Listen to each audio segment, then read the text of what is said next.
Hello children, let me welcome you to the virtual class of the Brihan Mumbai Mahanagar Palika.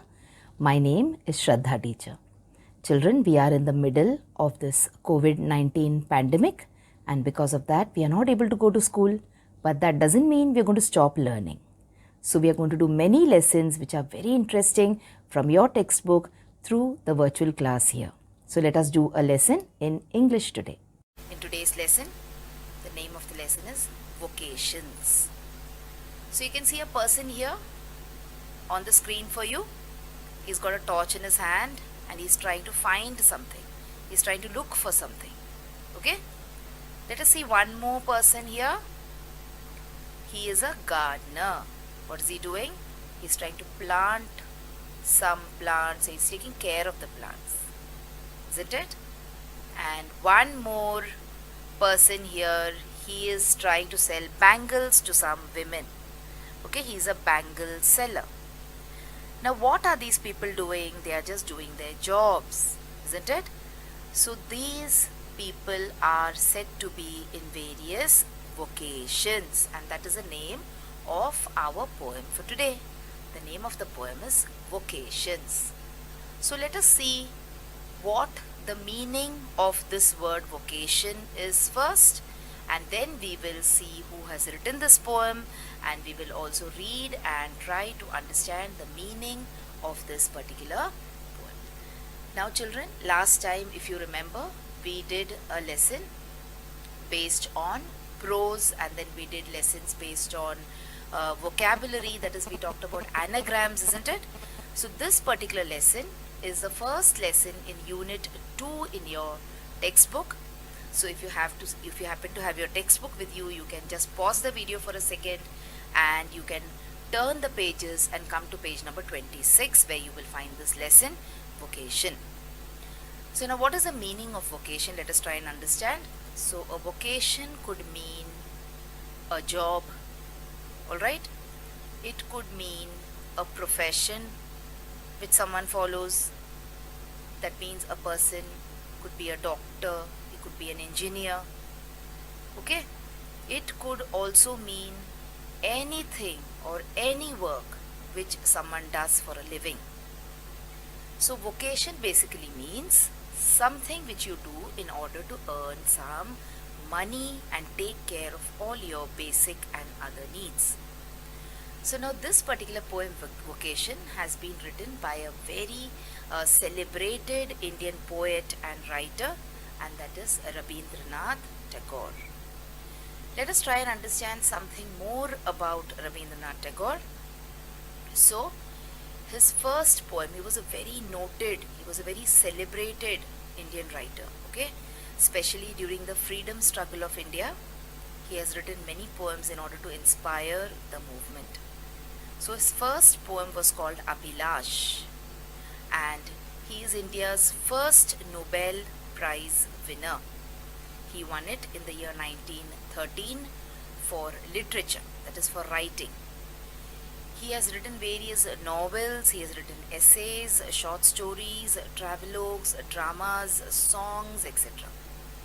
And even today you will see there is a lot of influence of Rabindranath Tagore, not only in writing but also in the music, etc. There is a kind of music called as Rabindra Sangeet also, which people follow, especially in the areas of Bengal, Orissa, etc. Okay, so that is what, when we talk about Rabindranath Tagore, he has contributed richly to the tradition, to the history of our country.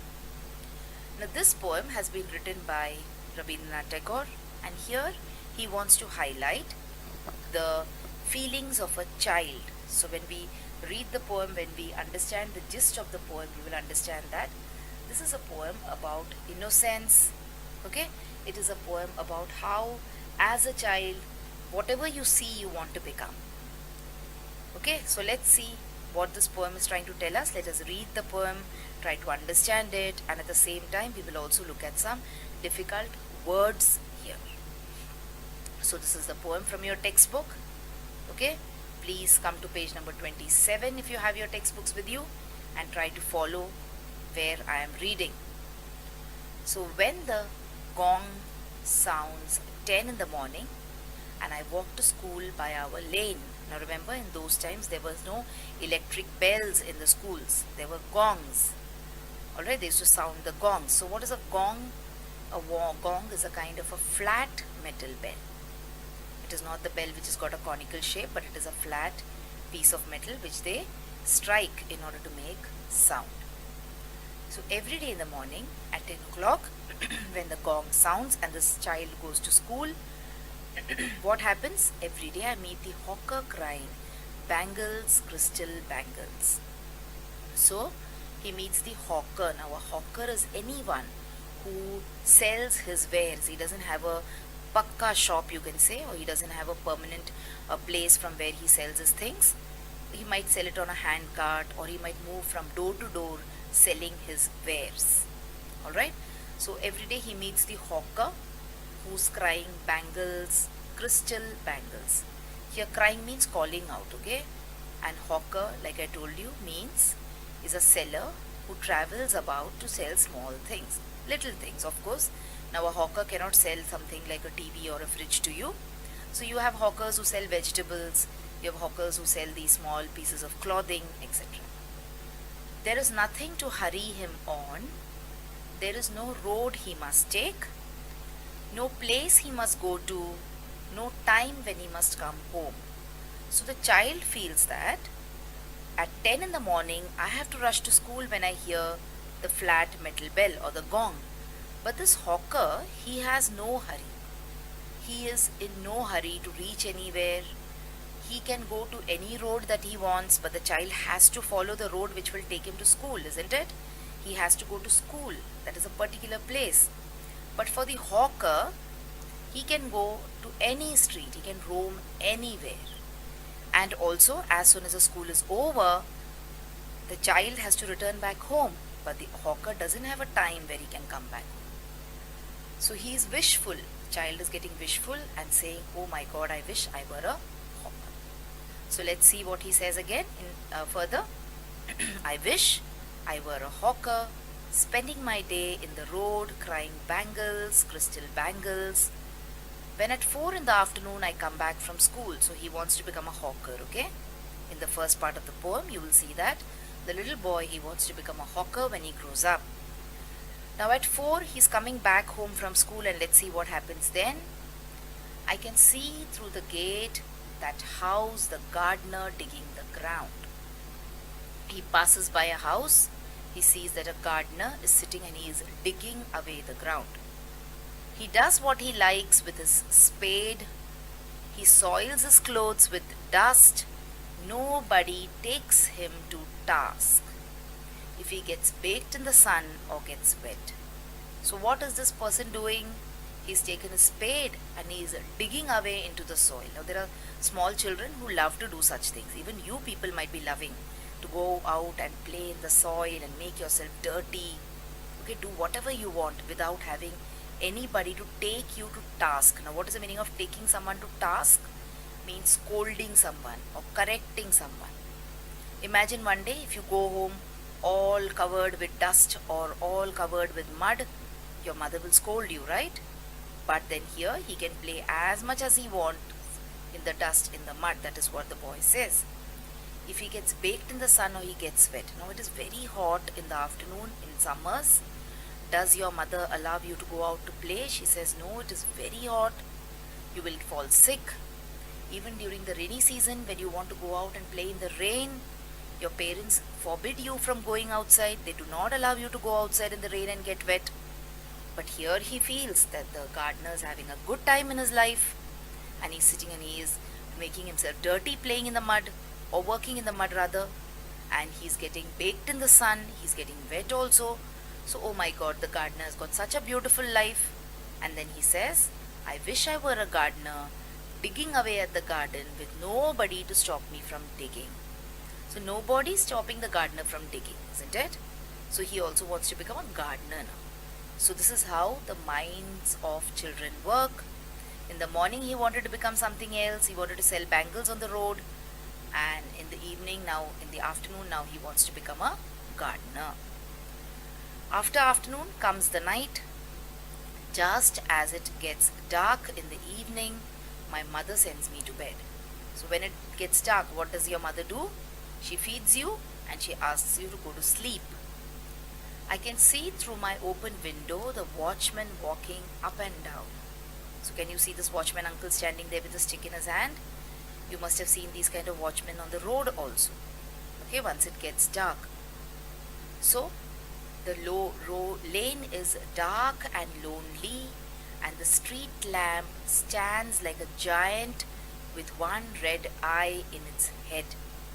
So the road is very dark and there is a street lamp, but the street lamp looks like some kind of a giant or some kind of a monster, okay, with one red eye. Now this giant with one red eye is actually a character from an ancient Greek story. Like you have characters in the Ramayana, you have characters in the Mahabharata. In the same way, this giant with one red eye is a character from an ancient Greek story. So there is this very horrible looking or very terrifying looking street lamp also. But is the watchman worried? Not at all. The watchman swings his lantern. So now what is the lantern? The lantern is this kind of a light that he has in his hand. Remember, this is a story written about the vocations way back in the beginning of the 1900.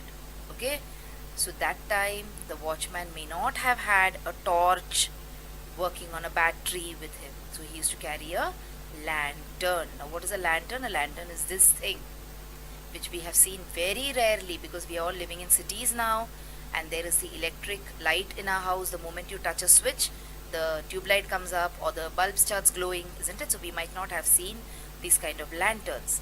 These kind of lanterns you might see in the villages even today. When the light goes off, they use these kind of lanterns. And walks with a shadow at his side, never once goes to bed in his life. So do you think it is a good thing that a person doesn't get to sleep in the night? Or is it a bad thing? But for the child, it is a kind of enjoyment that you do not have to sleep at all in the night. Your mother forces you to go to sleep and you do not have to sleep. Okay? So now he wants to become a watchman. I wish I were a watchman walking the street all night, chasing the shadows with my lantern. But remember, the work of a watchman is very difficult. He can be attacked, someone could kill him, but the child doesn't realize all this. He simply wants to become a watchman because his mother will not put him to sleep forcefully. So what do you think about this poem, children? I've explained the poem to you. What do you think is the gist of the poem? Chasing the shadows means following an imaginary goal. You can never chase a shadow and catch it because a shadow is part of yourself, isn't it? So you cannot, no need to chase a shadow actually. It always goes with you. Okay? So let us try and see what the poem wants to convey or what the poet wants to say when he's written this particular poem. So what is the gist of this poem? Gist means what is the meaning of this poem? You must have definitely understood it till now. So the child longs for the freedom that he sees in the lives of others around him. Okay? So he wants the freedom that a person gets from being a watchman, where he can walk around the whole night, or the freedom that a person who's a gardener gets, where he can dig the earth and where he can play in mud the whole day. Okay? He also wants the freedom of being a hawker, where he can sell things, where he can roam around without having any time limit. He can go whenever he pleases. He can come back whenever he pleases.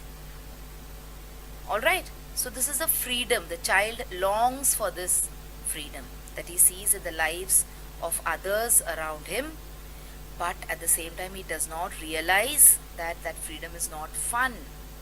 Okay, it is a lot of work, it is a lot of responsibility. Then you have, he sees the hawker, the gardener and the watchman, and he wants to be like all of them. Okay?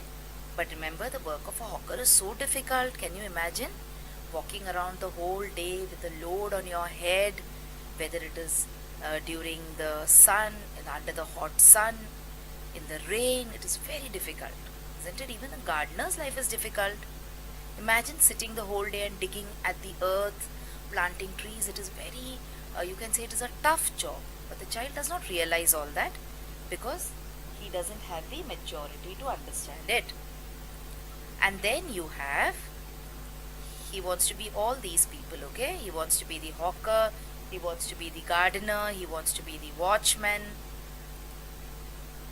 And the poem gives us an insight into the mind of a child and a child's yearning for freedom. But all these things which we yearn as a child, now you are still children, okay? All these things, when you grow up, you will realize that this is all very difficult. And then you will stop yearning for all this, you will stop longing for all this, and you will want to go back into your childhood. So you should keep enjoying yourself now. When you're still small children, you should enjoy your life now, okay? But then you will not understand what I'm telling you now, because you will not understand that how the life of an adult is unless you become an adult. So this is the gist of the poem, okay? Now let's move on and let us do some vocabulary and some grammar exercises in your textbook.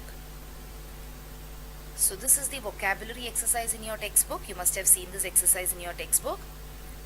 It is before the lesson, so it is a pre-learning activity or a warming up activity.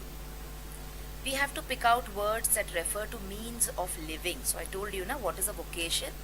Anything which you do in order to fulfill your daily needs, in order to earn money, is called as a vocation. It could also be called as means of living. So there are many words given over here. You have to pick out words which indicate means of living. So let's try and fill out this particular web diagram. So you have profession, occupation, job, employment, career, trade, business, and placement. So all these are words related to your living, means of living, something which you do in order to earn money. Now if you look at some other words which we have left out, for example, we have left out word number 2, recreation. So what is recreation? Recreation means you're doing certain things to relax yourself. For example, you might read a book, you might watch TV, you might go out for a walk, you might do some cycling. All that is not earning you any money. So that is not a means of living. Likewise, pastime is not a means of living, hobby is not a means of living, entertainment is also not a means of living. Okay? So this is a vocabulary exercise we have done about your means of living, and vocation, of course, is the word which the lesson is named after. So this was the vocabulary exercise. Now we have some quick grammar exercises to look at. So they have asked you to pick out words that contain alliteration. Now these are all exercises based on figures of speech. So alliteration is a figure of speech. So what is the meaning of alliteration? We have seen in one of the previous lessons. So let us pick out now some examples of alliteration from the poem.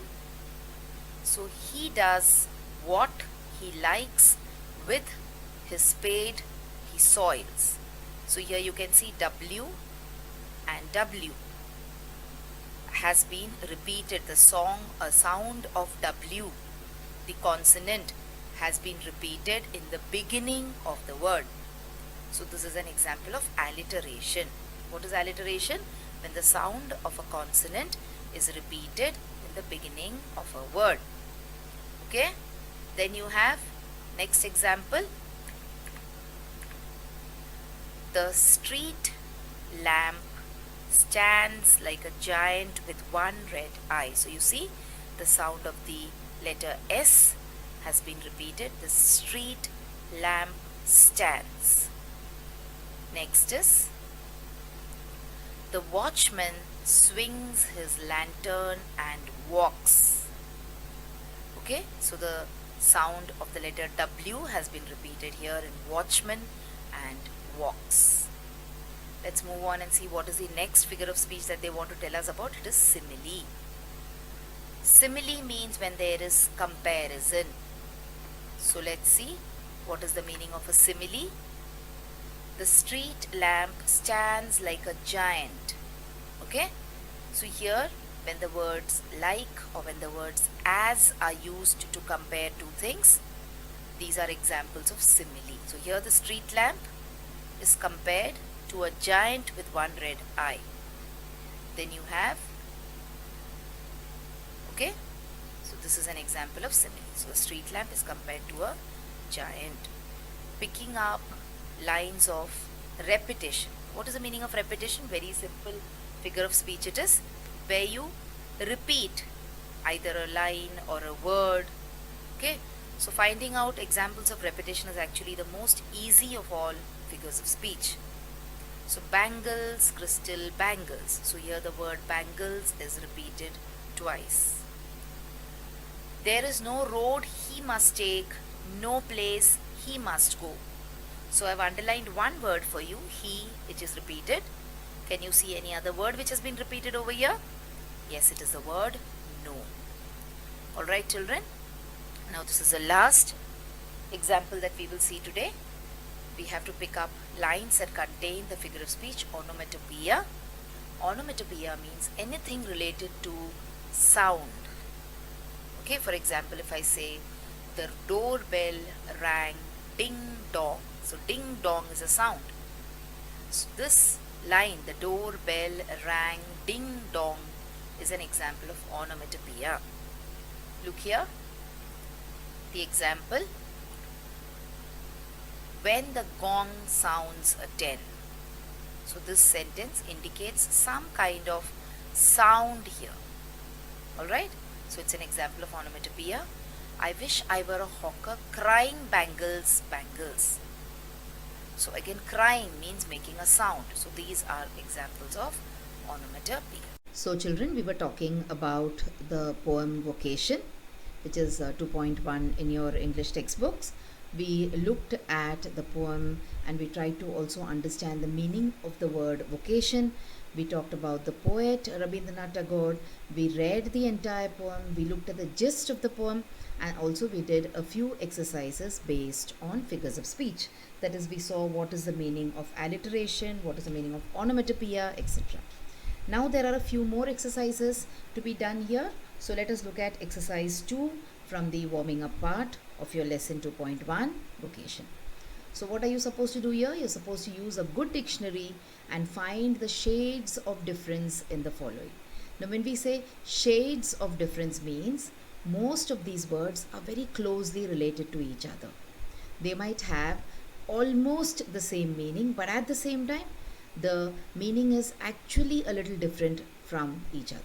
So you're supposed to find out the shades in the differences. Okay, so the first one is vocation, profession. The second one is vocation. Then you have business, and then you have occupation.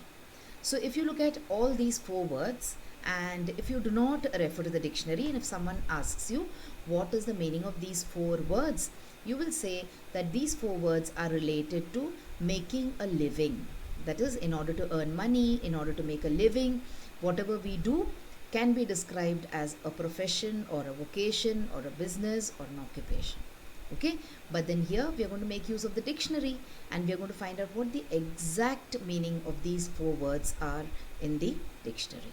So come on, now what will you do? You will pause the video at this point. You will try and find out the meanings yourself, and then you will come back and check the meaning which I will give you. So let us take the first word here, profession. So what does profession mean? Profession means a type of job that requires advanced education or training.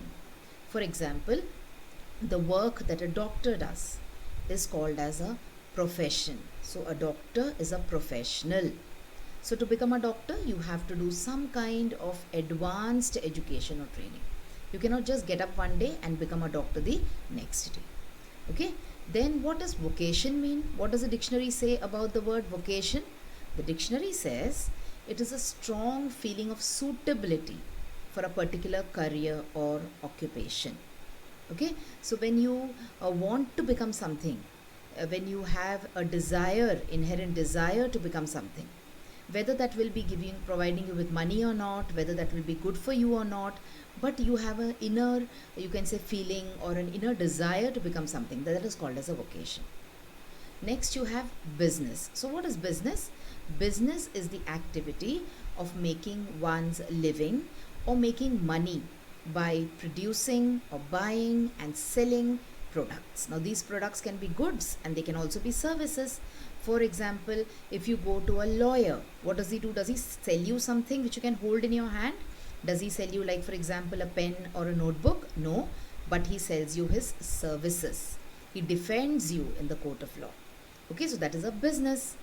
And lastly, you have occupation. So what does occupation mean? Occupation refers to the activity to which one regularly devotes oneself, especially one's regular work or means of getting a living. For example, look at me now. I am a teacher by occupation. So I teach. Why do I teach? Because I want to make some money. I want to earn a living for myself. And teaching is something which I do regularly. So that is my occupation. Okay, so this was exercise 2, where we did a small vocabulary exercise and we found out how these 4 words differ in their meanings from each other.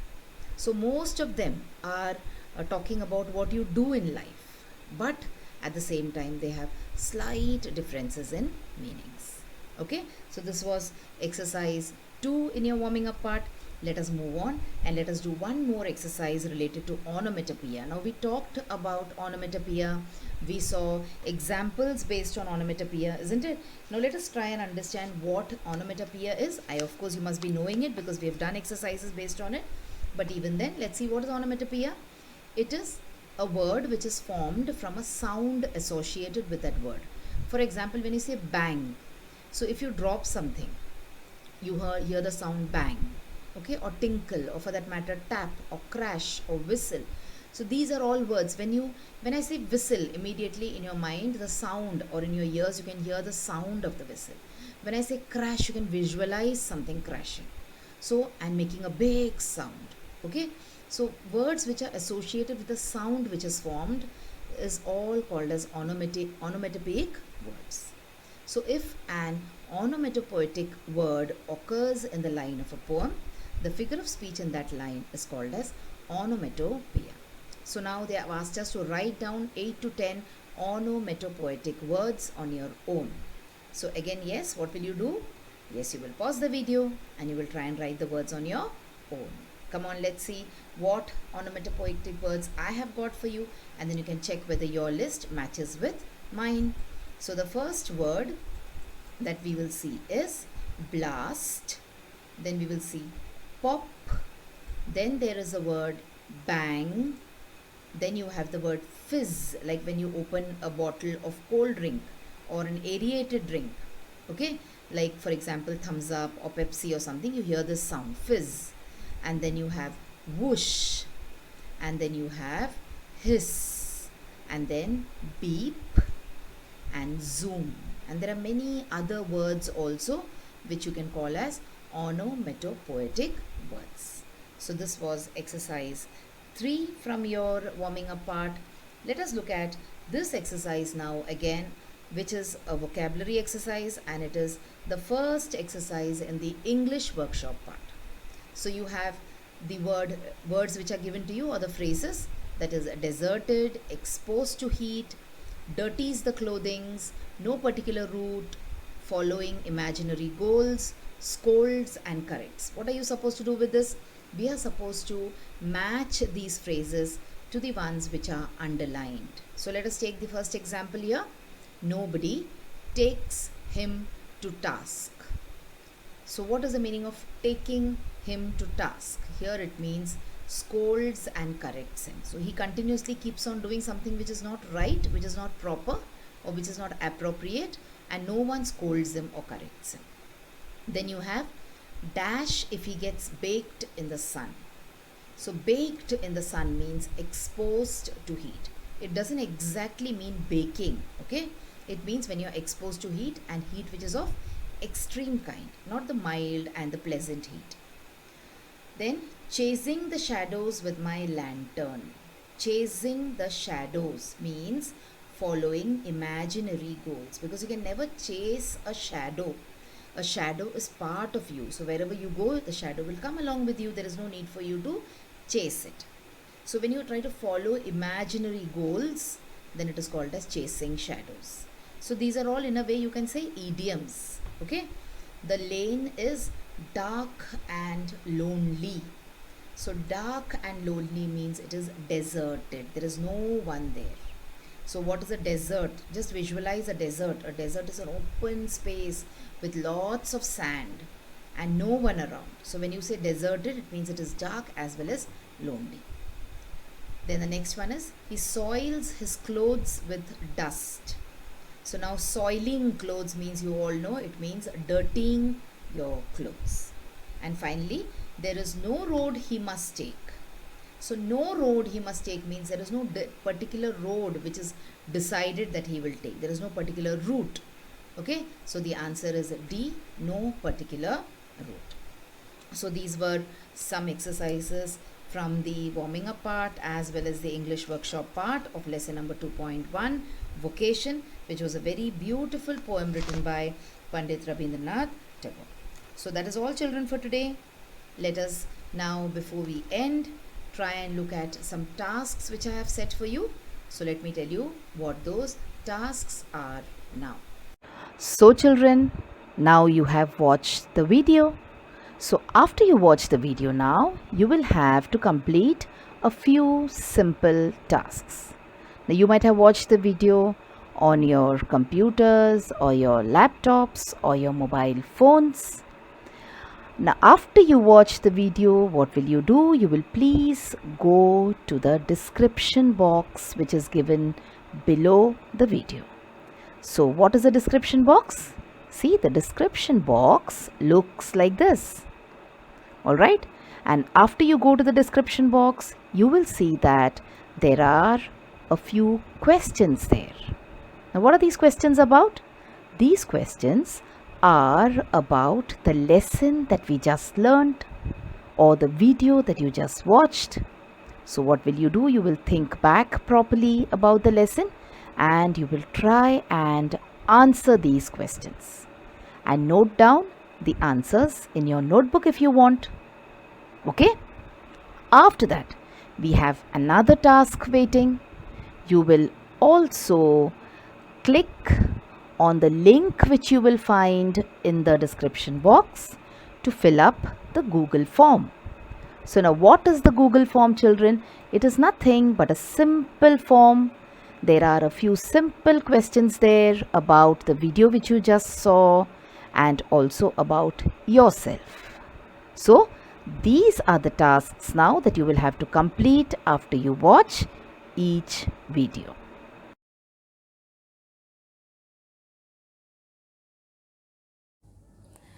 So children, wasn't that a very interesting lesson? I'm sure you learned a lot of new things in this lesson. If you have liked this video, please hit the like button and also subscribe to my video so that you will get to see all the videos which I keep posting regularly.